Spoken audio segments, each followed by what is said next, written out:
கிறிஸ்துவில் மிகவும் அன்பானவர்களே, நானே வழியும் வாய்மையும் வாழ்வுமாயிருக்கிறேன் என்ற அருள்நாதர் இயேசு கிறிஸ்துவின் திருப்பெயரில் இந்த பரிசுத்த நாளின் பகுதியில் பங்கு வருகின்ற உங்கள் அனைவரையும் அன்புடன் வாழ்த்துகின்றேன். ஓய்வு நாளின் காலை வணக்கங்களை கூறிக்கொள்கின்றேன். நாம் ஜெபத்தோடு இந்த தொழுகையில் பங்கு வருவோம். இறைவன் தாமே அவர் நாமத்தை மகிமைப்படுத்தும் அனைவரையும் ஆசீர்வதிப்பார். தொழுகையின் ஆரம்பத்திற்காக துதி பாடலை பாடி இறைவனை போற்றுவோம்.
பூமி அனைத்தும் அவருடைய மகிமையால் நிறைந்திருக்கிறது. தேவன் ஆவியாயிருக்கிறார். அவரை தொழுது கொள்ளுகிறவர்கள் ஆவியோடும் உண்மையோடும் அவரை தொழுது கொள்ள வேண்டும். பரிசுத்த அலங்காரத்துடனே கடவுளை தொழுது கொள்ளுங்கள். பூலோகத்தாரே, நீங்கள் யாவரும் அவருக்கு முன்பாக நடங்குங்கள். ஜெபம் செய்வோமாக. அனைத்து படைப்புகளுக்கும் ஆற்றல் தருபவரும் அவைகளை ஆசீர்வதித்து வழிநடத்துகிறவருமாக இருக்கின்ற சர்வ வல்லமை பொருந்திய நன்கு கடவுளே, மாட்சிமை நிறைந்த காலை வேளைக்காக உமக்கு நாங்கள் நன்றிகளையும் ஸ்தோத்திரங்களையும் செலுத்துகின்றோம்.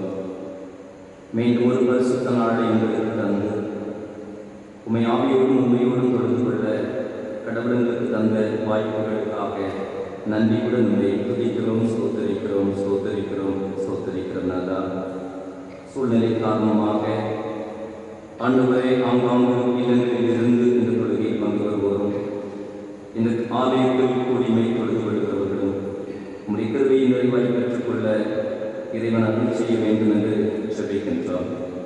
இவ்வாறாக நடந்திருக்கிற அனைத்து நிகழ்வுகளையும் ஆண்டவர் ஆசீர்வதித்தார். ஆண்டவரே, நம்முடைய தொழுகை வழியாக உம்முடைய தெய்வீக கிருபைகளை பெற்று உம்மை மகிமைப்படுத்திட ஆண்டவர் அருள் செய்யும். இந்த ஆராதனையும் இந்த ஆராதனை பங்கு பெறுகிற அனைவரையும் உமது திருக்கரங்களில் கருதுகின்றோம். நீரே பொறுப்பேற்றுக் கொள்ளும், நீரே வழி நடத்தும், நீரே எங்களை ஆசீர்வதியும். இயேசு கிறிஸ்து வழியாய் கேட்கின்றோம். ஜெபம் ஏற்றுக்கொள்ளும் அன்பு நிறைந்த பரம தந்தையே, ஆமென். ஞான பாடலில் 13வது ஞான பாடலை இணைந்து நாம் பாடி ஆண்டவரை போற்றுவோம். கர்த்தாவே, உம்மை துதிப்பேன் மகா மகிழ்ச்சியாக என்னும் 13வது ஞானப்பாடல்.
கர்த்தர் என் சத்தத்தையும் என் விண்ணப்பத்தையும் கேட்டதினால் அவரில் அன்பு கூறுவேன்.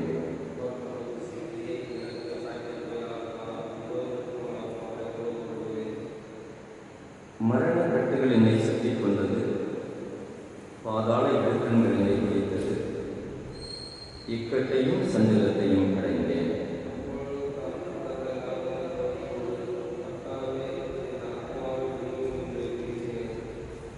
கர்த்தர் கிருபையும் நீதியும் உள்ளவர், நம்முடைய தேவன் மன ஒழுக்கமானவர்.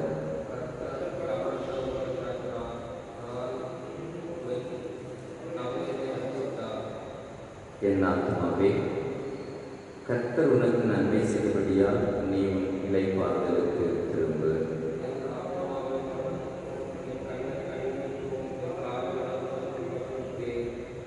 நான் கர்த்தருக்கு முன்பாக ஜீவனுள்ளோர் தேசத்திலே நடப்பேன்.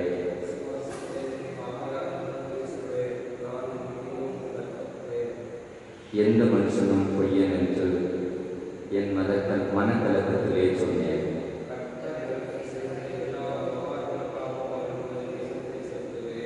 நீங்கள் படிப்போம். ரட்சிப்பின் பாத்திரத்தை எடுத்துக்கொண்டு கர்த்தருடைய நாமத்தை தொழுது கொள்வேன்.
கர்த்தர் மோசேயை வனாந்தரத்தில் சந்தித்தார்.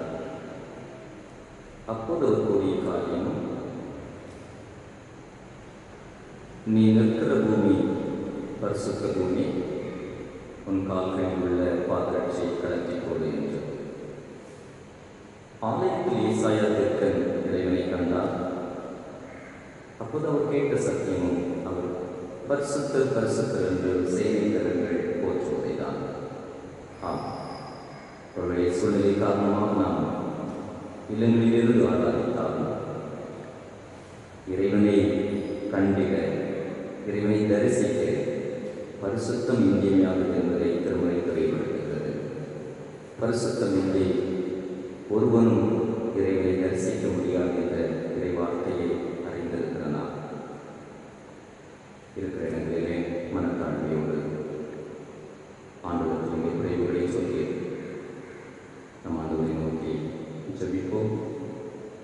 கர்த்தர் நம்மை பரிசுத்தப்படுத்தி அவருடைய கருவியாய் நம்மை பயன்படுத்துவார். ஜெபம் செய்வோம். கிறிஸ்துவில் அன்புமிக்கோரே, இந்த வேளையிலும்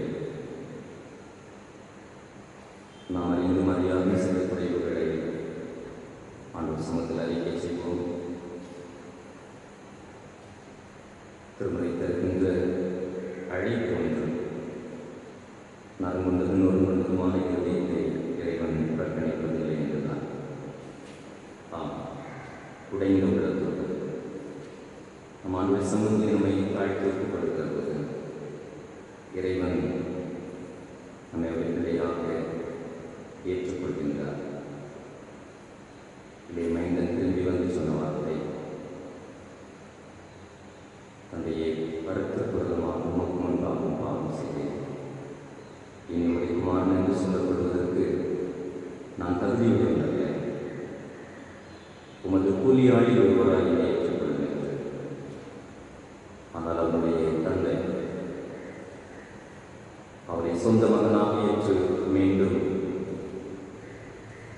அவனை தன்னோடு வைக்கப்படுகிறதை திருமுறை தெளிவுபடுத்துகிறது அல்லவா? நாமும் எந்த தவறுகளை செய்திருந்தாலும் ஆலோசனை மனத்தாழ்மையோடு எழுதுகிற போது இறைவன் நமக்கு தவறுகளை மன்னித்து நமக்கு நிறைவான கிருபைகளை தருவதாக இருக்கின்றார். பக்தர் ஒருவர் இப்படியாக பாடுகிறார், என் பாவம் நீக்குமே, என் பாவம் நீக்குமே, உம் இரத்தமே என் கட்டியே, என் பாவம் போக்குமே என்று சொல்லி மன்றாடுவதை நாம் அறிவோம். நாம் கூட வார்த்தையை சொல்லி ஆண்டவர்கள் மன்னிப்பை கேட்போம்.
நானே என் நிமித்தமாய் உன் மீறுதலை மன்னித்திருக்கிறேன் என்று சொன்னார்.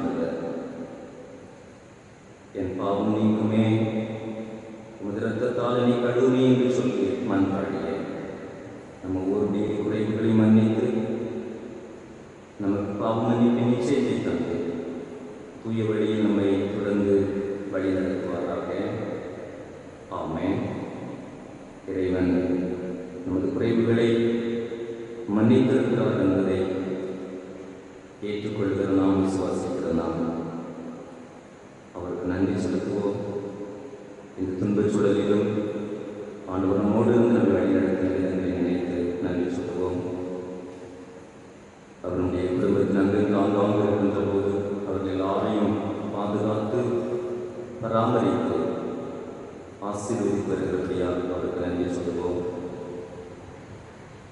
இந்த தொழுகையை கூட நமக்கு தந்திருக்கின்றார். பரிசுத்த நாளை தந்த ஆண்டவருக்கு உள்ளத்தின் ஆழத்திலிருந்து நாம் நன்றி சொல்லுவோம். செய்த நன்மைகளை மறவாதவர்களாக இடங்களில் இருந்து கொண்டே நம்மை அவர் கரங்களில் அர்ப்பணித்து ஆண்டவரே சில நன்மைகள் எல்லாம் பெற்றிருக்காகவும் நமக்கு நன்றி நன்றி நன்றி என்று சொல்லி நாம் அவருக்கு நன்றிகளை ஏறெடுப்போம்.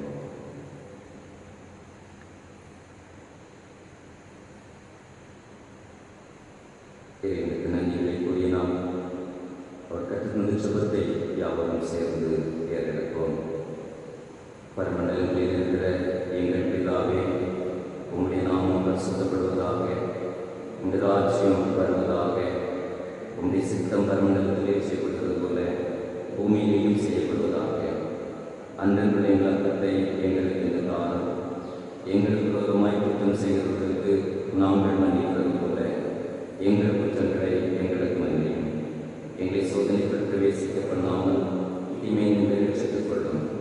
ராஜ்யமும் வல்லமையும் மகிமையும் என்று தெய்வம் இருக்கிறேன். ஆமாம்.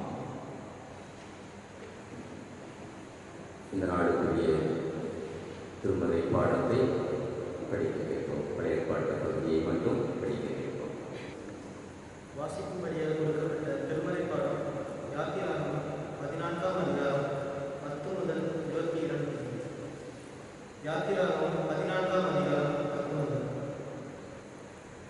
பார்வோன் சமீபித்து வருகிற போது இஸ்ரவேல் புத்திரர் தாங்கள் கண்களை ஏறெடுத்து பார்த்து எகிப்தியர் தங்களுக்கு பின்னே வருகிறதை கண்டு மிகவும் பயந்தார்கள். அப்பொழுது இஸ்ரவேல் புத்திரர் கர்த்தரை நோக்கி கூப்பிட்டார்கள். அன்றியும் அவர்கள் மோசேயை நோக்கி, எகிப்திலே பிரேத புலிகள் இல்லை என்றால் வனாந்தரத்திலே சாகும்படிக்கு எங்களை கொண்டு வந்தீர். நீர் எங்களை எகிப்திலிருந்து புறப்பட பண்ணினதினால் எங்களுக்கு இப்படி செய்தது என்ன? நாங்கள் எகிப்திலே இருக்கும்போது நாங்கள் எகிப்தியருக்கு வேலை செய்ய எங்களுக்கு சும்மா விட்டுவிடும் என்று சொன்னோம் அல்லவா? நாங்கள் வனாந்தரத்திலே சாகிறதை பார்க்கிறோம். எகிப்தியருக்கு வேலை செய்கிறது எங்களுக்கு நலமாயிருக்குமே என்றார்கள். அப்பொழுது மோசே ஜனங்களை நோக்கி, பயப்படாதிருங்கள், நீங்கள் நின்று கொண்டு இன்றைக்கு கர்த்தரை உங்களுக்கு செய்யும் இரட்சிப்பை பாருங்கள். இன்றைக்கு நீங்கள் காண்கிற எகிப்தியரை இனி என்றைக்கும் காண மாட்டீர்கள். கர்த்தர் உங்களுக்காக யுத்தம் பண்ணுவார், நீங்கள் சும்மா இருப்பீர்கள் என்றார். அப்பொழுது கர்த்தர் மோசேயை நோக்கி, நீ என்னிடத்தில் முறையிடுகிறது என்ன? புறப்பட்டு போங்கள் என்று இஸ்ரவேல் புத்திரருக்கு சொல்லு. நீ உன் கோலை ஓங்கி உன் கையை சமுத்திரத்தின் மேல் நீட்டி சமுத்திரத்தை பிளந்து விடு. அப்பொழுது இஸ்ரவேல் புத்திரர் சமுத்திரத்தின் நடுவாக வெட்டாந்தரையிலே நடந்து போவார்கள். எகிப்தியர் உங்களை பின்தொடர்ந்து வரும்படி நான் அவர்கள் இருதயத்தை கடினப்படுத்தி பார்வோனாலும் அவன் ரதங்கள் குதிரை வீரர் முதலாகிய அவருடைய எல்லா இராணுவத்தாலும் மகிமைப்படுவேன். இப்படி நான் பார்வோனாலும் அவன் ரதங்களாலும் அவன் குதிரை வீரராலும் மகிமைப்படும்போது நானே கர்த்தர் என்பதை எகிப்தியர் அறிவார்கள் என்றார். அப்பொழுது இஸ்ரவேலரின் சேனைக்கு முன்னாக நடந்து தேவதூதனானவர் விலகி அவர்களுக்கு பின்னாக நடந்தார். அவர்களுக்கு முன்னிருந்த மேகஸ்தவமும் விலகி அவர்கள் பின்னே நின்றது. அது எகிப்தியரின் சேனையும் இஸ்ரவேலரின் சேனையும் நாம் முழுவதும் ஒன்றோடென்று சேராதபடி அவைகள் நடுவில் வந்தது. எகிப்தியருக்கு அது மேகமும் அந்தகாரமாய் இருந்தது. இஸ்ரவேலருக்கோ அது இரவை வெளிச்சமாகிற்று. மோசே தன் கையை சமுத்திரத்தின் மேல் நீட்டினார். அப்பொழுது கர்த்தர் ராம் முழுவதும் பலத்த கீழ்காற்றினார். சமுத்திரம் ஒதுங்கும்படி செய்து அதை வறண்டு போக பண்ணினார். ஜலம் பிளந்து பிரிந்து போயிற்று. இஸ்ரவேல் புத்திரர் சமுத்திரத்தின் நடுவாக வெட்டாந்தரையிலே நடந்து போனார்கள். அவர்கள் வலதுபுறத்திலும் அவர்கள் இடதுபுறத்திலும் ஜலம் அவர்களுக்கு மதிலாக நின்றது. வாசிக்கும்படியாக கொடுக்கப்பட்ட திருமறை பாடம் வாசிக்கும் கருத்திற்கு மகிழ்ந்து விட்டார்கள். கிறிஸ்துவுக்குள் அன்பானவர்களே, இறைவார்த்தை வழியாக இறைவன் நம்மோடு பேச நம்மை அவர் கரங்களில் அர்ப்பணித்து வசனம் தியானிக்கையில் இதயமதில் ஆறுதலேன் கவியை நாம் பாடி ஆண்டு வார்த்தையை கேட்க நம்மை ஆயத்தப்படுத்துவோம்.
வார்த்தைகளால் எங்களை வழிநடத்தி எங்களை பாதுகாக்கிறவருமாக இருக்கிற எங்கள் அன்பு கடவுளே, இந்த ஓய்வு நாளிலும் வார்த்தையை தியானிக்கின்ற போது நீர் எங்களோடு இடைபடுகிறாக.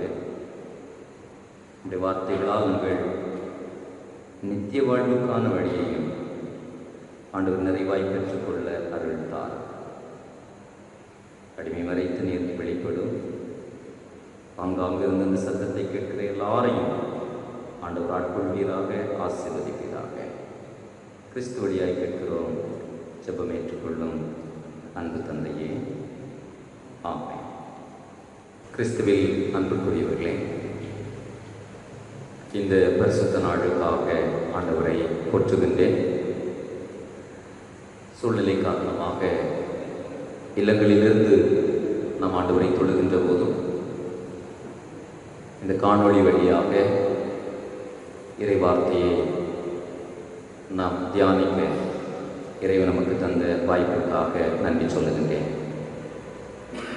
சிறப்பாய் இந்த தியான வேளையில் நமக்கு தரப்பட்ட பழையற்பாட்டு பகுதியாகிய யாத்திரையாகும் 14ஆம் அதிகாரம் 10 முதல் 22 இறைவார்த்தைகளை மையமாய்க் கொண்டு தடைகளை நீக்கி வழிநடத்துகின்ற இறைவனுடைய செயல்களை சிந்திக்க ஆண்டவர் நமக்கு அருள் செய்வாராக. தடைகளை நீக்கி வழிநடத்தும் இறைவன்.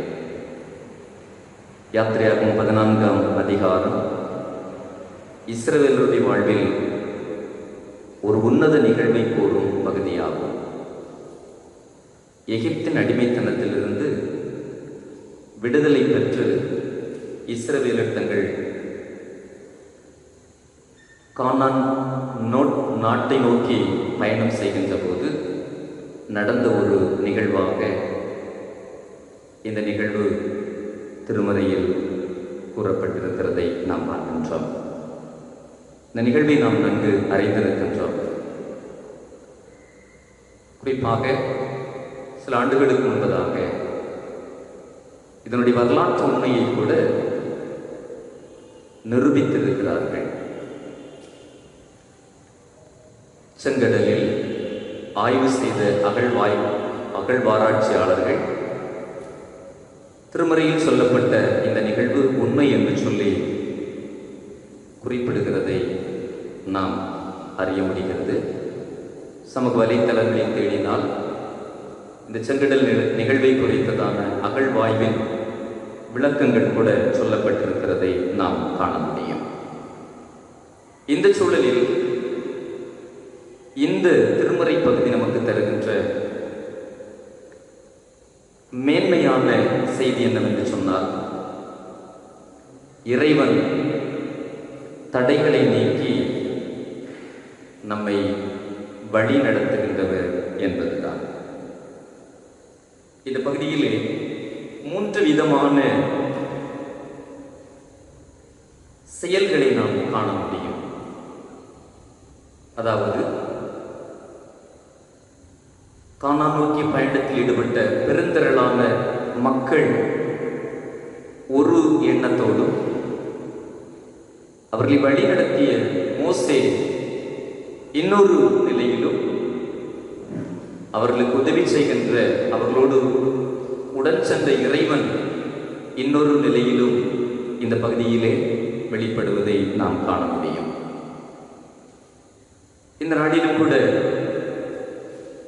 இந்த 3 நிலைகளையும் மையமாய் கொண்டு சில காரியங்களை சிந்திக்க கடவுள் நமக்கு அருள் செய்வாராக. முதலாவது, தடைகளை கண்டு நிலை தடுமாறிய மக்கள். தடைகளை கண்டு நிலை தடுமாறிய மக்களை நாம் இந்த பகுதியிலே காண முடியும்.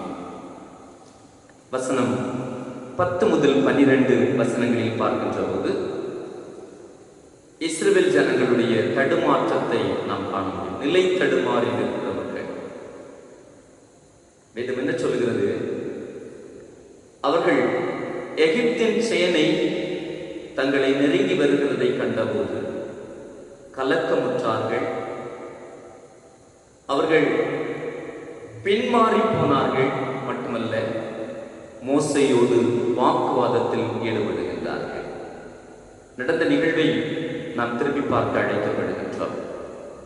சுமார் 430 ஆண்டுகள் எகிப்தில் அடிமையாய் இருந்த இஸ்ரவேலர் ஆண்டவருடைய அருளினால், அருட்செயல்களினால் எகிப்திலிருந்து அவர்கள் ஒரே சேனையாக அணி அணியாய் புறப்பட்டு வந்தார்கள் என்று சொல்லி 12ஆம் அதிகாரம் 51ஆம் வசனம் சொல்லுகிறது. அன்றைய தினமே கர்த்தர் இஸ்ரவேல் புத்திரரை அணி அணியாய் எகிப்திலிருந்து புறப்பட பண்ணினார் என்று. நீண்ட நாட்கள் தங்களுக்கு அடிமைகளாக குறைந்த ஊதியத்தில் தாங்கள் சொல்வதையெல்லாம் கேட்டு தங்களுக்கு பணி செய்த இஸ்ரவேலர் புறப்பட்டு சென்றார் என்று சொல்கிற செய்தியை பார்வோன் அறிகின்றார். வேதம் சொல்லுகிறது, கர்த்தரும் பார்வோனுடைய இதயத்தை கடினப்படுத்தினபடியால் பார்வோனும் அதிகாரிகளும் திட்டமிடுகிறார்கள். இந்த இஸ்ரவேலர் கடந்து செல்லுகிற பாதையிலே அவர்களை பின்தொடர்ந்து சென்று மீண்டும் அவர்களோடு யுத்தம் செய்தவர்களை திரும்ப நம்முடைய நாட்டிற்கு கொண்டு வந்து அவர்களை அடிமையாக வைப்போம் என்று திட்டமிடுகின்றார்கள். வேதம் கூறுகின்றபடி பிரதானமான 600 ரதங்களோடு எகிப்தின் மற்ற சகல ரதங்களையும் அவர்கள் கூட்டி சேர்த்து வீரர்களை ஒன்று திரட்டி இஸ்ரவேலர் சென்ற பாதையிலே அவர்களை பின்தொடர்ந்து செல்லுகின்றதை 14ஆம் அதிகாரத்தின் 6, 7, 8 வசனங்கள் நமக்கு தெளிவுபடுத்துகிறது. இங்கு இஸ்ரவேலர் அவர்கள் பாளையம் இறங்கியிருந்த இடத்திற்கு அருகாமையில் இந்த எகிப்தின் சேனை வருகிறதை இஸ்ரவேல் மக்கள் காண்கின்றார்கள். வேதம் தெளிவாய் சொல்கிறது. படிக்க கேட்ட முதல் வசனம் அதை தான் சொல்கிறது. 10ஆவது வசனம், பார்வோன் சமீபித்து வருகிற போது இஸ்ரவேல் புத்திரர் தங்கள் கண்களை ஏறெடுத்து பார்த்து எகிப்தியர் தங்களுக்கு பின்னே வருகிறதை கண்டு மிகவும் பயந்தார்கள். என் அன்புக்குரியவர்களே, ஏன் இவர்கள் பயப்பட காரியம் என்ன? நாம் பார்க்கின்ற போது எகிப்தின் சேனையை கண்டு மட்டும் அவர்கள் பயப்படவில்லை. இவர்கள் தங்கியிருந்த ஈரோத் பள்ளத்தாக்கில் இருந்து அவர்கள் அடுத்து புறப்பட்டு செல்கின்ற பாதையிலே செங்கடல் இருக்கிறது. ஒருபுறம் எகிப்தின் சேனை அவர்களை எதிர்த்து வர, அவர்களை பின்தொடர்ந்து வர, முன்னால் அவர்களுக்கு சிவந்த சமுத்திரம் தடையாக இருக்கிறது. இப்போது அவர்கள் இருபுறமும் நிறுக்கப்படுகிற நிலை. முன் செல்லவும் முடியாது. பின்னிட்டு திரும்பினால் எகிப்தின் சேனையால் நொறுக்கப்படுவார்கள், அல்லது திரும்ப அவர்கள் சிறைபிடிக்கப்பட்டு தாங்கள் அதுவரையிலும் அடிமையாயிருந்த தேசத்திற்கு திரும்ப செல்ல வேண்டிய நிலை. எப்போதுதான் வழி தெரியாமல் அவர்கள் கலங்குகிறதை நாம் பார்க்கிறோம். தடைகளை கண்டபோது நிலை தடுமாறுகின்ற மக்களாக இந்த இஸ்ரவேல் மக்களை நாம் பார்க்கின்றோம். ஒரு வாழ்க்கையிலே துன்பம் வருகின்ற போது பின்னிட்டு பார்க்கிற ஒரு நிலையை இந்த இஸ்ரவேலுடைய வாழ்விலே பல இடங்களில் காணலாம். குறிப்பாக நமக்கு தரப்பட்ட திருமறை பகுதியில் கூட அது தெளிவுபடுத்தப்படுகிறது. இஸ்ரவேல் கேட்ட வார்த்தை என்ன? 11ஆம் வசனம் சொல்லுகிறது, மோசேயை நோக்கி, எகிப்திலே சவக்குழிகள் இல்லை என்றால் வனாந்தரத்தில் சாகும்படிக்கு எங்களை கொண்டு வந்தீர். அங்கிருக்கின்ற போதே நாங்கள் சொன்னோமே, எங்களை இங்கே விட்டுவிடும், நாங்கள் அடிமையாக இருந்தே பிழைக்கிறோம் என்று சொன்னோமே, இந்த வனாந்தரத்தில் எங்களை அழிப்பதற்காய் கொண்டு வந்தீர் என்று சொல்லி புலம்புகின்றார்கள். ஒரு கணம் சிந்தித்து பார்க்க அழைக்கப்படுகின்றோம். இந்த இஸ்ரவேலர் கர்த்தர் செய்த 10 வாதைகளை பார்த்தவர்கள், ஆண்டவர் செய்த அற்புதங்களை பார்த்தவர்கள். ஆனால் தங்கள் வாழ்க்கையிலே சின்ன ஒரு தடை வந்தபோது அவர்கள் சோர்ந்து போகிறதையும் பின்னிட்டு பார்க்கிறதையும் மட்டுமல்ல, அவர்கள் நிலை தடுமாறி இனி எங்களுக்கு வாழ்வே இல்லை என்று சொல்லி அலறுகிறதையும் நாம் பார்க்கின்றோம். ஒருவேளை நாம் கூட எண்ணலாம், இத்தகைய சூழலில் நாமும் இதே போன்றுதான் செயல்படுவோம். ஏனென்றால் முன் செல்ல வழி இல்லை, பின்னால் அவர்களுக்கு திரும்பவும் அவர்களுக்கு முடியாது, முன்னும் பின்னும் நிறுத்தப்படுகிற நிலை,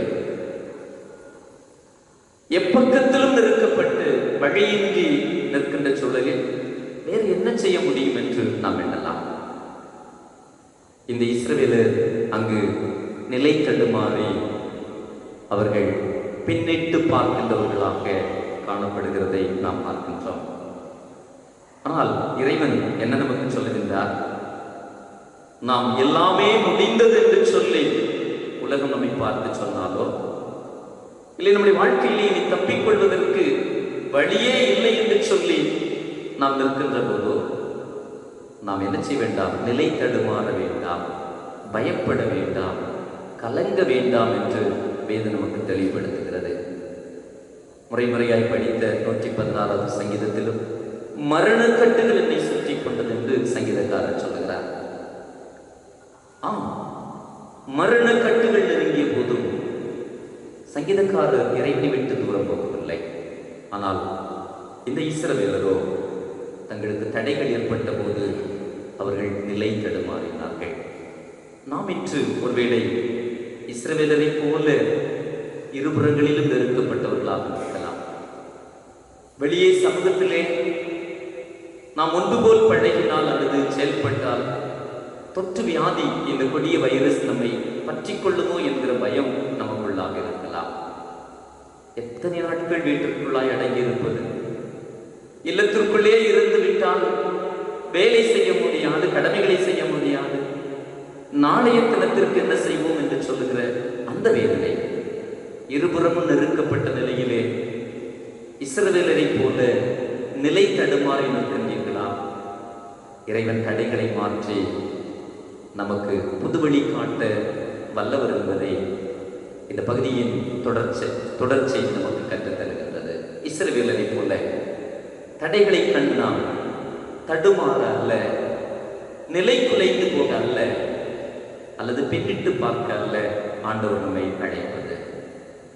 இரண்டாவதாக இந்த பகுதியிலே நாம் பார்க்கின்ற ஒன்று, தளராத இறை நம்பிக்கை கொண்ட மோசையை நாம் பார்க்கிறோம். தளராத இறை நம்பிக்கை கொண்ட மோசே. முதலாவது, தடையை கண்டு நிலை தடுமாறிய பெருந்திரள் கூட்டத்தை நாம் காண முடிந்தது. அவர்களைப் போல் நாம் இருக்கக்கூடாது, மாறாக எப்படி இருக்க வேண்டும்? தளராது இறை நம்பிக்கை கொண்ட மோசையை போல நாம் இருக்க நாம் அழைக்கப்படுகின்றோம். வசனம் 13 நாம் பார்க்கின்ற போது ஜனங்களை பார்த்து மோசே சொல்லுகின்ற வார்த்தை, பயப்படாதிருங்கள், கர்த்தர் உங்களுக்காக யுத்தம் பண்ணுவார். இன்று நீங்கள் காண்கின்ற எகிப்தியரை இனி காண்பதே இல்லை என்று சொல்லி விசுவாச ஒரு அறிக்கை செய்கிறதை நாம் பார்க்கின்றோம். ஆம் அன்புக்குரியவர்களே, லட்சக்கணக்கான மக்கள் நீர் செய்தது தவறு, எங்களை எகிப்திலே விட்டிருக்கலாம் என்று சொல்லி அவருக்கு எதிராய் நின்ற போதும், இதே மோசேயும் ஒரு மனிதராக நின்று பின்னால் எகிப்தின் சேனை வருவதை பார்க்கிறார், முன்னால் செங்கடல் இருப்பதை பார்க்கிறார், சிவந்த சமுத்திரம் இருக்கிறதை பார்க்கிறார். அவர்களோடு சேர்ந்து நான் அழிந்து போவேன் என்று அவர் எண்ணவில்லை. மாறாக எப்பக்கத்திலும் நெருக்கப்பட்டாலும் நாங்கள் சோர்ந்து போவதில்லை என்று சொன்ன பவுலடியாரை போல இங்கு தனக்கு துன்பம் இருந்த போதும் சோர்ந்து போகாமல் பயப்படாதிருங்கள், கர்த்தர் உங்களுக்காக யுத்தம் பண்ணுவார் என்று சொல்லி ஜனங்களை திடப்படுத்தினார் என்று வேதம் சொல்கிறது. இந்த அதிகாரத்தின் மீதமுள்ள வசனத்தை படிக்கின்ற போது, குறிப்பாக 15வது வசனத்தை படிக்கின்ற போது, அவர் இந்த வார்த்தையை சொல்வதற்கான ஒரு பின்னணியத்தை நாம் காண முடிகிறது.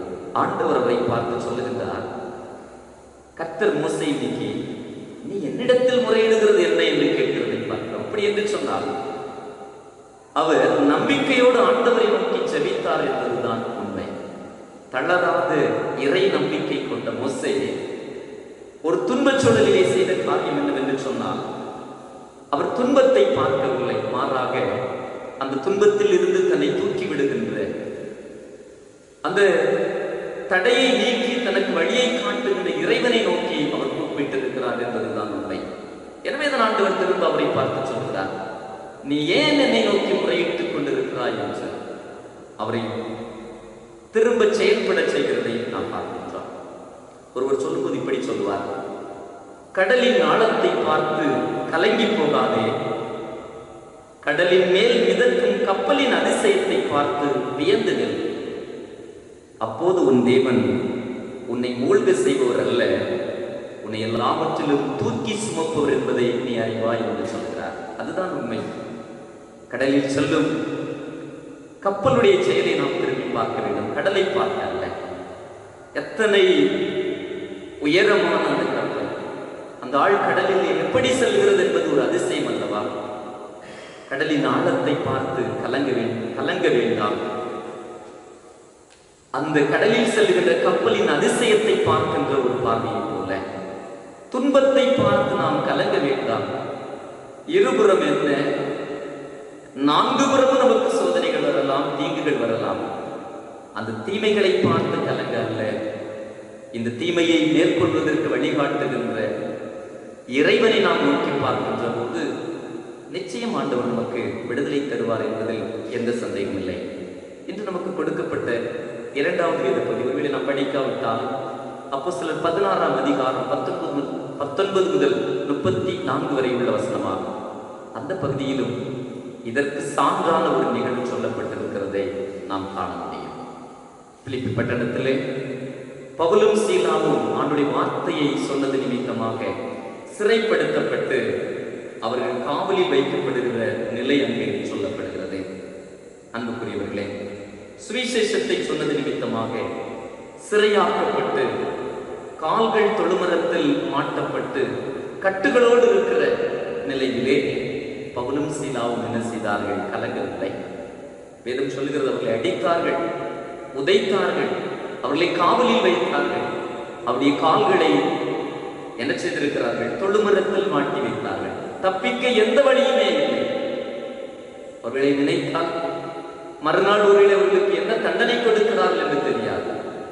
இந்த சூழலில் ஒருவேளை இந்த வார்த்தையை கேட்கிற நாம் என்ன செய்வோம்? இஸ்ரவேல் மக்களுடைய நிலை என்று சொன்னால் நாமும் கலங்கி இருப்போம், தடுமாறி இருப்போம். ஐயோ, எங்களுக்கு நீ வாழ்வில்லை என்று சொல்லி இருப்போம். வேதம் என்ன சொல்கிறது? அந்த தேவனுடைய மனிதர்கள் செய்த காரியம் 25ஆம் வசனம் சொல்கிறது, மோசையை போல அவர்கள் தளராத நம்பிக்கையுடையவர்களாக பவுலும் சீலாவும் அந்த சிறைச்சாலையிலே நடு ராத்திரியிலே ஆண்டவரை நோக்கி செபித்து அவரை துதித்து பாடினார்கள் என்று வேதம் சொல்லுகிறது. இதைத்தான் ஆண்டவர் நாம் சந்தித்திருக்கிற இந்த துன்பச் சூழலிலும் செய்திட நம்மை அழைக்கின்றார்.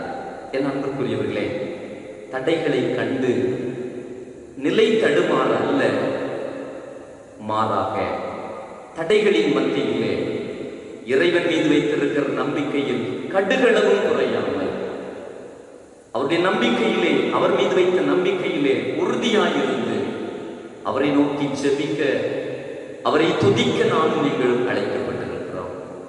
யாரை போல இருக்கிறோம்? மோசேயை போலவா? இல்லை இஸ்ரவேல் ஜனங்களைப் போலவா? பவுலும் சீலாவும் போலவா? இல்லை கடுமாறிய இஸ்ரவேல் மக்களைப் போலவா? நாம் சந்தித்திருக்கிற துன்பச் சூழல் இந்த இஸ்ரவேல் மக்கள் சந்தித்த ஒரு செங்கடல் அனுபவம், மறுபுறம் ஒரு எகிப்தின் செய்தியின் அனுபவத்தை போன்றதுதான். நாம் சந்தித்திருக்கிற துன்பச் சூழல் பவுலும் சீலாவும் சந்தித்து அவர்கள் அனுபவித்த பாடுகளுக்கு ஒப்பான சூழல் தான். ஆனால் இந்த துன்பச் சூழலிலும் கலங்காமல், தளராமல், நிலை தடுமாறாமல் இறைவனிலே நாம் நம்பிக்கையாக இருக்கின்ற போது இறைவன் ஒரு வழிகாட்டுதலை தருவார் என்பதில் எந்த சந்தேகம் இல்லை. அதைதான் இந்த திருமறை பகுதியின் நிறைவு நமக்கு கற்றுத்தருகிறது. பாருங்கள், வேதம் என்ன சொல்கிறது? 22வது வசனத்தை படிக்கின்ற போது, இஸ்ரவேல் புத்திரர் சமுத்திரத்தின் நடுவாக வெட்டாந்தரையிலே நடந்து போனார்கள். அவர்கள் வலது புறத்திலும் அவர்கள் இடது புறத்திலும் ஜலம் அவர்களுக்கு மதிலாக இருந்தது. இஸ்ரவேல் ஜனங்கள் சமுத்திரத்தின் நடுவாக வெட்டாந்தரையிலே நடந்து சென்றார்கள். தடையை நீக்கி வழிகாட்டிய இறைவனை நாம் அங்கு காண்கின்றோம். 15 முதல் 22 வசனங்களை நாம் படிக்கின்ற போது இதை புரிந்து கொள்ள முடிகிறது.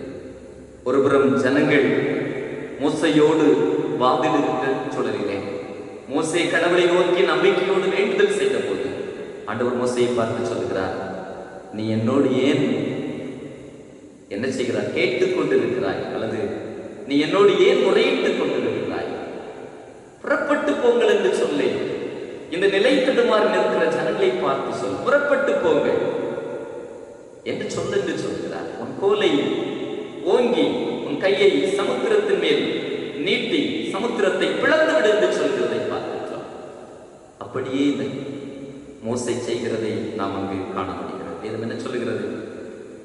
ஆண்டவர் என்ன செய்கின்றார்? இஸ்ரவேலின் சேனைக்கு முன்னாக நடந்து போனார், அல்லது தேவ தூதனானவர் என்ன செய்கிறார்? அவருக்கு முன்னாக கடந்து செல்கிறதை பார்க்கின்றோம். அதனால் இஸ்ரவேலர்கள் பத்திரமாக அந்த சிவந்த சமுத்திரத்தை கடந்து அவர்கள் மறுபுறம் செல்கிறதை நாம் பார்க்கின்றோம். பாருங்கள், அவர்களை பின்தொடர்ந்த இந்த சேனைக்கு என்ன நடந்தது என்றும் இந்த பகுதி நமக்கு தெளிவுபடுத்துகிறது. தொடர்ந்துள்ள பகுதியை நாம் படிக்கின்ற போது அவர்கள் இந்த சமுத்திரத்திலே அழிக்கப்பட்டார்கள் என்று சொல்லி வேதம் குறிப்பிடுகிறதை நாம் பார்க்கின்றோம். துன்பச் சூழலிலே இஸ்ரவேல் ஜனங்களைப் போல துவண்டிட அல்ல, மோசையைப் போல நம்பிக்கையில் குறைபடாமல் இறைவனை நோக்கி முறையிட அழைக்கின்ற ஆண்டவர் அப்படி முறையிடுகிறவர்களுக்கு புதிய பாதையை அமைத்துக் கொடுக்கின்றார், புது வழியை ஏற்படுத்தி கொடுக்கிறார். ஒரு நடந்த நிகழ்வு எங்களோடு சுட்டிக்காட்ட ஆசைப்படுகிறேன். இத்தாலியிலிருந்து இங்கிலாந்து நோக்கி ஒரு பாய்மர கப்பல் ஒன்று சென்று கொண்டிருந்தது. அந்த கப்பலில் அநேகர் இருந்தார்கள். அவர்களோடு கார்டினல் ஜான் ஹென்றி நியூமன் என்று சொல்லுகிற தேவனுடைய மனிதனும் பயணம் செய்து கொண்டிருந்தார். இவர் தன்னுடைய 15வது வயதிலே இறைவனை ஏற்றுக்கொண்டு 10 ஆண்டுகள் ஆண்டவருக்காக நல்ல பணியை செய்தவர். திடீரென தன்னுடைய சரீரத்தில் ஒரு பலகீனம் தொற்றியதால் இத்தாலியிலிருந்து தன் சொந்த தேசமான இங்கிலாந்து நோக்கி சென்று கொண்டிருந்தார். நடுக்கடலில் செல்லுகின்ற போது ஒருபுறம் இவருக்கு சரீரத்திலே பலகீனம், மறுபுறம் கப்பல் தலைவன் என்று அறிவிப்பை கொடுக்கின்றார். பெரும் மூடுபனி ஒன்று இருக்கிறது.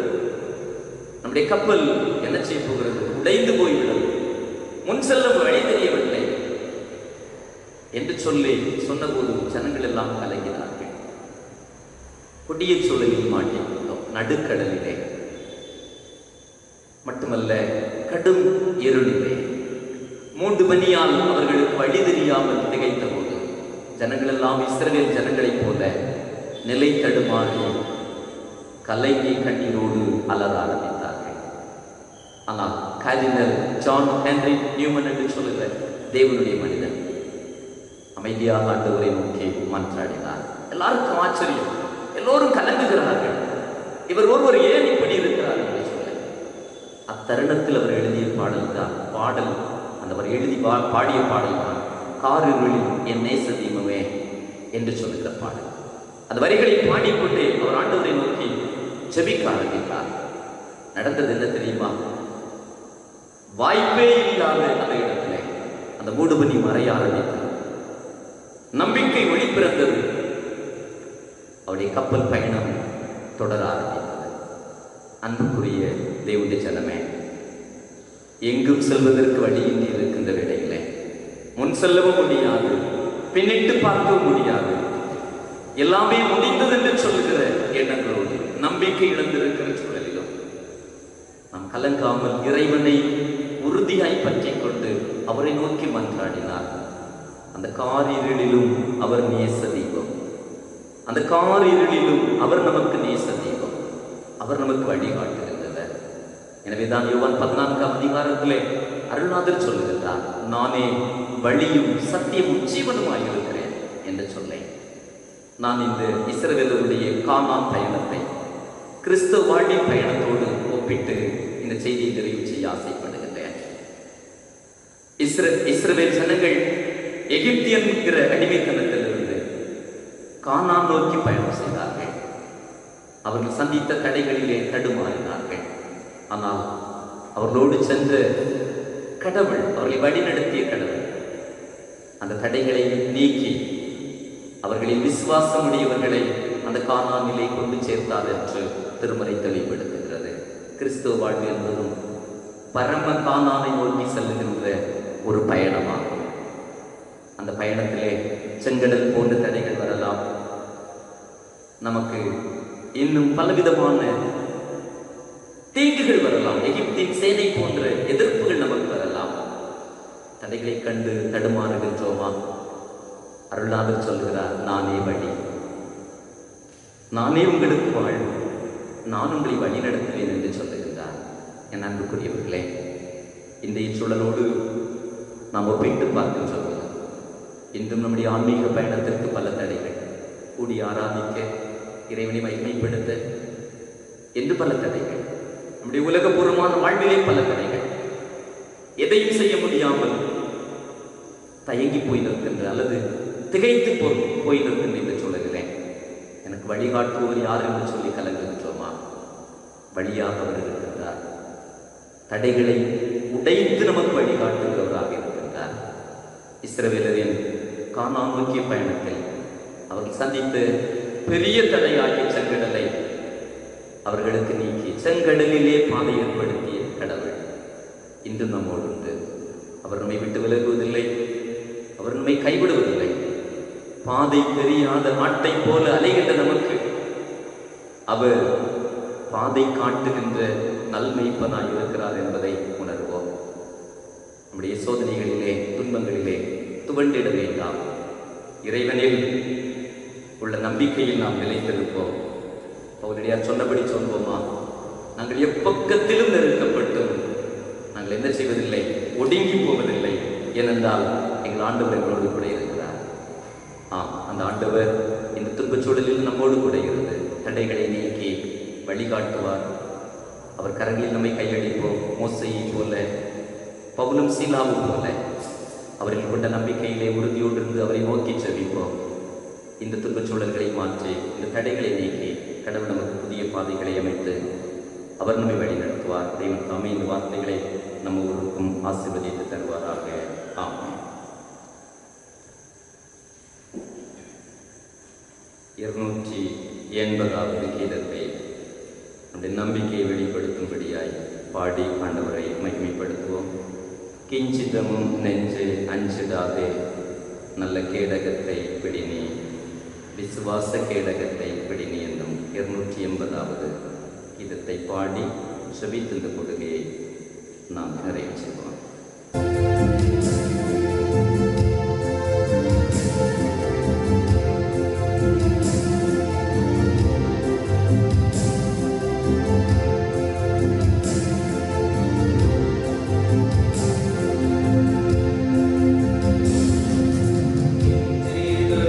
Thank you.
செபிக்க உங்களை அன்போடு கேட்டுக்கொள்கின்றேன்.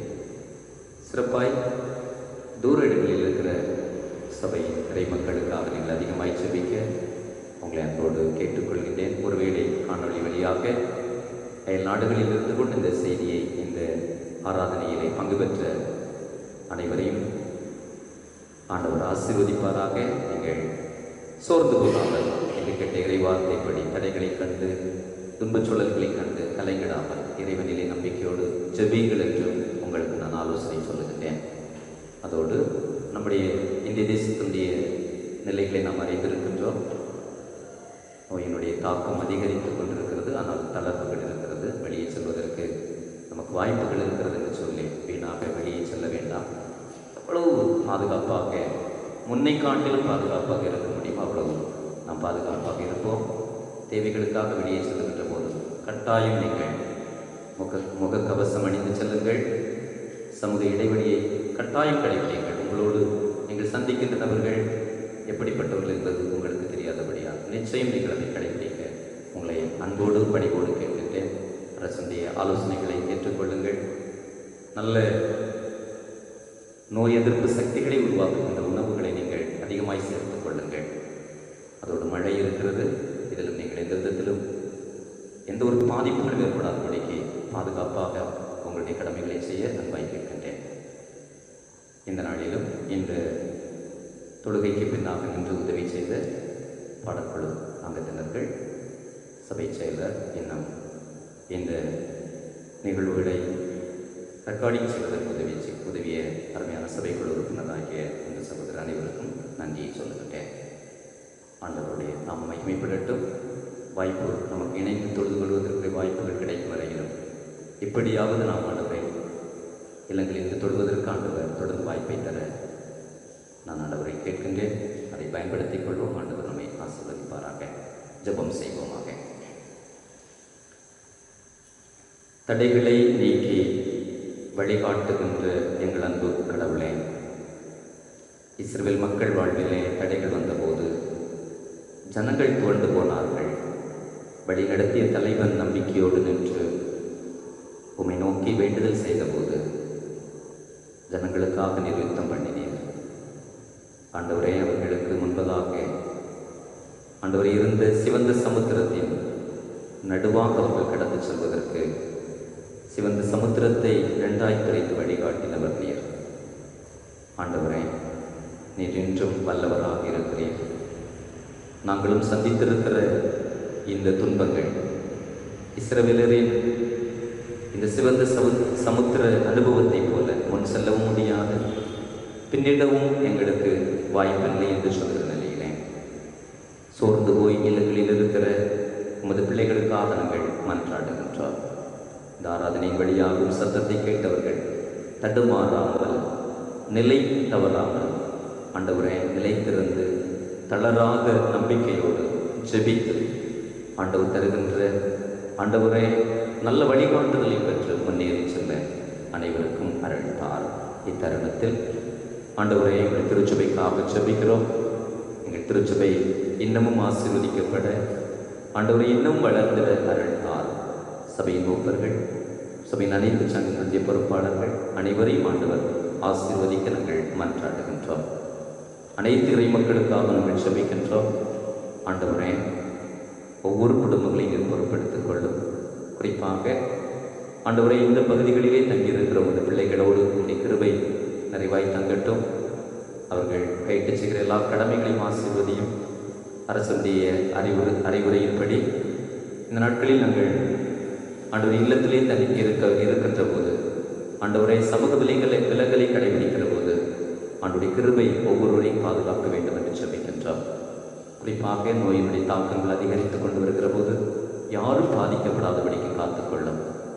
நல்ல நோய் எதிர்ப்பு சக்தியை ஒவ்வொருடைய சரீரத்திலும் நிறைவாக தாரும். சிறப்பாக எங்கள் பிள்ளைகள், வயோதிபர், பலகீனப்பட்ட மது பிள்ளைகள் அந்த நிறைவான பலனை பெற்று அந்த புதுபலனோடு வாழ்ந்திட கடவுள் கிருபை தர வேண்டும் என்று ஜெபிக்கின்றோம். ஆண்டவரே, முதலிலான பெற்றோரை ஆசீர்வதியும். முதுமை தீமைகளை விலக்கி காத்துக்கொள்ளும். வேலைகளை செய்து வந்த குடும்ப பொறுப்பான பெற்றோர் இனி வாய்ப்புகள் தரப்படுகிற போது, பணிகளுக்கு செல்லுகின்ற போது நல்ல ஆண்டவர் ஆசீர்வாதங்களை அவரை பெற்றுக்கொள்ள அருள்தார். நீண்ட நாட்கள் பணியில் இருந்த குடும்பங்களிலே ஆண்டவரே அவர்களுடைய தேவைகளை நீர் சந்தித்தீர். அதற்காக நன்றி சொல்கிறோம். குறைவுகள் உண்டு, குறைவுகளை நிறைவாக்கும் ஆண்டவரே. கடன் சுமைகளை நீக்கும் நன்மைகளை தார் சுவாமி. இல்லங்களிலே பலவித தேவைகளோடு காத்திருக்கிற குடும்ப பெற்றோரை ஆசீர்வதிப்பதாக. கிருபையின் காலத்தில் இருப்போரை நினைக்கின்றோம். சுகமான விடுதலைகளை ஏற்ற நேரத்திலே உமது பிள்ளைகள் பெற்றுக்கொள்ள கடவுள் கிருபை தார். அதுபோல கர்த்தத்தின் கனிக்காய் இன்னமும் காத்திருக்கின்றவர்களை நினைக்கின்றோம். அவர்களை ஆசீர்வதியும். எங்கள் பிள்ளைகளுக்காக நாங்கள் செபிக்கிறோம். வாலி வயதில் இருக்கிற சகோதர சகோதரியர் ஆசீர்வதிக்கப்பட உம்மை பார்த்து நாங்கள் மன்றாடுகின்றோம். அன்பின் ஆண்டவரே, சிறப்பாக ஆண்டவரே, எங்கள் பிள்ளைகளிலே வர நாட்களில் தேர்வுகளில் இருக்கிறவர்கள் உண்டு. சிலருடைய தேர்வுகளுக்கான ஆண்டவரே நாட்கள் அறிவிக்கப்பட்டிருக்கிறது. பிள்ளைகள் உற்சாகத்தோடு ஆயத்தப்பட அருள்தாரும். இல்லங்களில் நீண்ட நாட்கள் இருக்கின்ற போது தங்களுடைய படிக்கும் அன்றைய எண்ணங்களை விட்டு அவர்கள் மாறிவிடாதபடிக்கு தொடர்ந்து ஆயத்தப்படவும் நல்ல முறையில் தேர்வு எழுதவும் கடவுள் கிருபை செய்வதாக. எங்களில் சிலர் ஆண்டவரை பலகீனத்தோடு அன்று மருத்துவ சிகிச்சைகளை பெற்றவர்கள் உண்டு. அவர்கள் புதுபலனை பெற்றுக்கொள்ள கடவுள் கிருபை தாரும். தந்திருக்கிற பலனுக்காய் நன்றி. இந்த நேரத்திலே அயல் நாடுகளிலே தூரடிகளில் இருக்கிறவர்களை நினைக்கிறோம். சென்னைப்பட்டணத்தில் இந்த தாக்கங்கள் அதிகமாக இருக்கிறது. எங்கள் சபையின் குடும்பங்களில் அநேகர் சென்னைப்பட்டணத்தில் இருப்பதை நாங்கள் நினைத்து செபிக்கிறோம். ஆண்டவரே, அவர்கள் ஒவ்வொருவரையும் தனித்தனியாக பேர்களாக சந்தித்து ஆசீர்வதிப்பீராக. அரபு நாடுகளில் இருக்கிற ஒரு பிள்ளைகளை நேர் ஆசீர்வதிக்க வேண்டும் என்று செபிக்கிறோம். எங்களுக்கு தரப்பட்டிருக்கிற இந்த அளவு பாதுகாப்பு அந்த தேசங்களில் இல்லை என்பதை அறிகின்ற போது அவர்களுக்கு இரட்டிப்பான பாதுகாப்பை கடவுள் நாங்கள் செபிக்கிறோம். அங்கு களத்திலே போராடுகின்ற ஆண்டவரே மருத்துவர்கள், தாதியர்கள், ஆண்டவரே சேவை செய்கின்ற ஆண்டவரே துப்புரவு பணியாளர்கள் மட்டுமல்லாமல் ஆண்டவரே காவல்துறை அதிகாரிகள், காவலர்கள் அனைவருக்காக நாங்கள் செபிக்கிறோம். பிள்ளைகள் செய்கின்ற அந்த பணிகளை கடவுள் ஆசீர்வதிப்பீராக. குறிப்பாக தூய்மை பணியாளர்கள் ஆண்டவர் செய்கின்ற பணிகளிலே அவர்களுக்கு எந்த பாதிப்பும் வராதபடிக்கு காத்துக்கொள்ள வேண்டும் என்று செபிக்கிறோம். காவலர்களில் சிலர் பாதிக்கப்பட்டிருக்கிறார்கள் என்கிற போது ஆண்டவருடைய விடுதலைக்காக நாங்கள் மன்றாடுகிறோம். கர்த்தர் விடுதலை தாரும். அதுபோல மருத்துவர் தாதியர்களில் சிலர் பாதிக்கப்பட்டதுண்டு. அவர்களும் சுகம் பெற்று ஆண்டுகிறேன். தொடர்ந்து உற்சாகத்தோடு தங்களுடைய கடமைகளை செய்கிற கடவுள் கிருபை தாரும். தகப்பனே, ஆண்டவரே, அயல் நாடுகளிலும் பல இடங்களில் ஆண்டவரே என்னுடைய தாக்கங்கள் அதிகமாக இருக்கின்ற போது கர்த்தருடைய கிருபைக்காக நாங்கள் செபிக்கிறோம். அந்த இஸ்ரவேலுடைய இல்லங்களில் உம்முடைய ரத்தம் தெளிக்கப்பட்ட போது அங்கு எந்த கேடும் இல்லை தகப்பனே. அதுபோல ஒவ்வொரு ஜனங்களுடைய இல்லங்களிலும் திரு ரத்தம் தெளித்து நீர்களை பாதுகாத்துக் கொள்ள நாங்கள் செபிக்கிறோம். இந்த பரிசுத்த நாளிலே எப்படியெல்லாம் உண்மை ஆராதிக்கிறார்களோ அங்கெல்லாம் ஆண்டவரே உடைய கிருபைக்காக நாங்கள் செபிக்கிறோம் ஐயா. விரைவிலே தடைகள் நீங்கி இந்த கொடிய வியாதி மாறி ஆண்டவரே ஒரு நல்ல ஆண்டவரே சூழலோடு நாங்கள் தொழுதிட கடவுள் கிருபை தர வேண்டும் என்று செபிக்கிறோம். இந்த தொழுகைக்கு பல நிலைகளில் உதவி செய்த அனைவரையும் ஆசீர்வதிக்க வேண்டும் என்று செபிக்கிறோம். உங்கள் பிள்ளைகளுடைய பங்களிப்பினால் ஆண்டவரே நிறைவாக இந்த ஆராதனை நடத்துவதற்கு நீர் அனுக்கிரகம் செய்கிறேன். ஆண்டவரே அவர்கள் ஒவ்வொருவரும் ஆசீர்வதிக்கப்பட கர்த்தர் கிருபை தர வேண்டும் என்று செபிக்கின்றோம். அன்பின் நிறைவா இந்த நேரத்திலும் ஆண்டவரே திருச்சபையின் திருப்பணிகளுக்கு பின்னாக நின்று அன்று பல நிலைகளில் உதவி செய்கிற எல்லாரையும் நாங்கள் நினைக்கின்றோம். அனைவரையும் ஆசீர்வதிக்க வேண்டும் என்று மன்றாடுகிறோம். தந்த நல்ல காலநிலைகளுக்காக மழைக்காக நன்றி செலுத்துகின்றோம். ஆண்டவரே அதனாலும் எந்த தீங்குகள் வராதபடிக்கு காத்துக்கொள்ளும். தொடர்ந்து கிருபைக்குள்ளாய் வரைத்துக் கொள்ளும். ஒரு முறை கூட ஆண்டவரே அங்கிருந்து இந்த ஆராதனையில் பங்கு சேர்ந்த ஆண்டவரை ஒவ்வொருவரையும் நாங்கள் நினைக்கிறோம் ஐயா. அனைவரையும் ஆசீர்வதிப்பீராக. பிள்ளைகள் நல்ல செய்திகளை ஒவ்வொருவரோடு பகிர்ந்து கொள்ள கடவுள் கிருபை தாரும். துதி கனவை மனித மக்கை செலுத்துகிறோம். மேற்பெரும் நட்சத்திரமாக இருக்கிற இயேசு கிறிஸ்துவின் பாதம் அணிந்து கேட்கின்றோம். ஜெபம் ஏற்றுக்கொள்ளும் அன்பும் இரக்கம் நிறைந்த பரம தந்தையே, ஆமென்.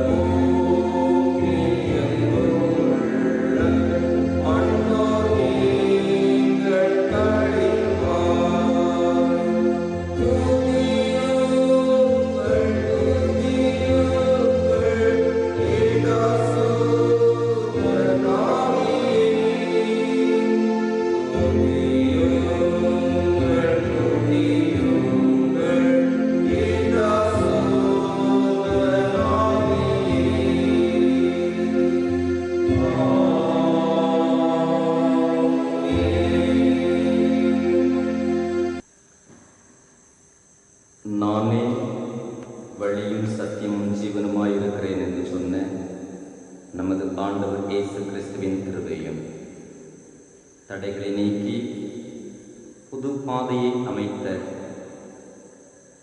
பிதாவாகிய கடவுளின் அன்பும் தூய ஆவியானுடைய ஐக்கிய சிநேகமும் நம் அனைவரோடும் உலகனைத்தோடும் இன்றும் இனிவரும் சதா காலங்களிலும் நிறைவாய் தங்கி தரிப்பதாக.